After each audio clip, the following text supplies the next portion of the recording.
So I've had the Nokia E7 for 2 weeks now, the fun of using it. I thought it'd be good to just do a kind of summary of the N8 versus the E7. If you missed the backstory on what happened to my poor N8, then you can read the previous blog post on that. I had it for quite a while. I really love it as a phone. It's been a very good friend to me. But always interested in the E7 just because historically I liked the idea of phones with keyboards, which the E7 has. A very nice, slick kind of pop-up mechanism there. I always thought of the E7 as an N8 with a keyboard, but actually it's quite a different phone, is really what I've discovered in the last couple of weeks. And that might be really, really good for you, or it might be a surprise. So the ways in which it's different and aimed at different things, I think. The N8 camera is pretty legendary, and I've done loads and loads of photos with that. Again, Carl's Eye style lens, 2.8 aperture, really impressive shots you can get with that, both for video and stills.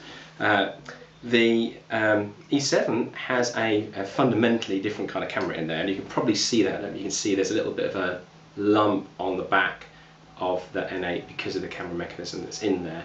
Very different camera technology that you've got on the E7. Still an 8 megapixel camera, but a completely different way of focusing. And it turns out that they're both really good for certain things. If you want to do arty shots, then definitely the N8 is the way to go. I found that if you're doing things like photographing whiteboards and those sorts of things, you just need to get shot really quickly, but want to be sure it's in focus. The camera technology in the E7 is really good for that. And the other advantage of it is that slim profile, so you don't get that very strange lump that you get on the N8. So very different cameras is the first striking difference. The other thing that you really notice when you pick it up is that N8 is a lot smaller than the E7. So I don't know if you can see side by side. Probably looking at them, you're probably not seeing a lot of difference there, but there is a very different screen size, and that means the N8 just kind of cuddles in your hand there. A little bit of a stretch on the E7, and again, you know, the issue is if you're going to have a keyboard in there, that's a lot more stuff to have in your phone, so inevitably it's a bit bigger.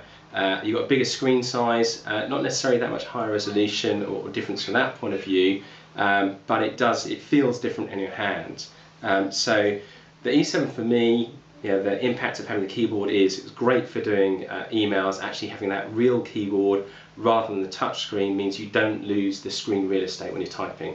I think it's the first thing. The second thing is if you like a tactile keyboard, then you want physical buttons.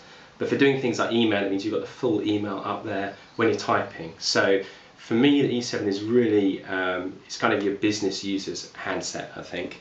And I think N8 still remains king for content producers. Not so great for typing huge amounts of stuff, but with the E7 and the N8 you've got the same software, things like Gravity for Twitter, etc. really work the same way.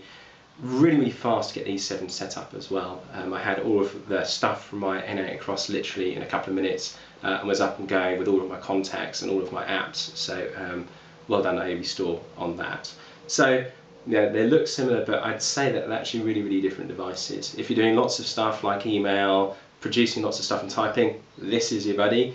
If you're a rich media person, then definitely the N8. So similar looking handsets, very different purposes, very different optimizations. There's more that I'll probably stick in the blog post in terms of some additional software features as well on the E7. So really enjoyed using it, very different experience and very different than I thought it was going to be. But yeah, this is definitely the business exec's handset, I reckon.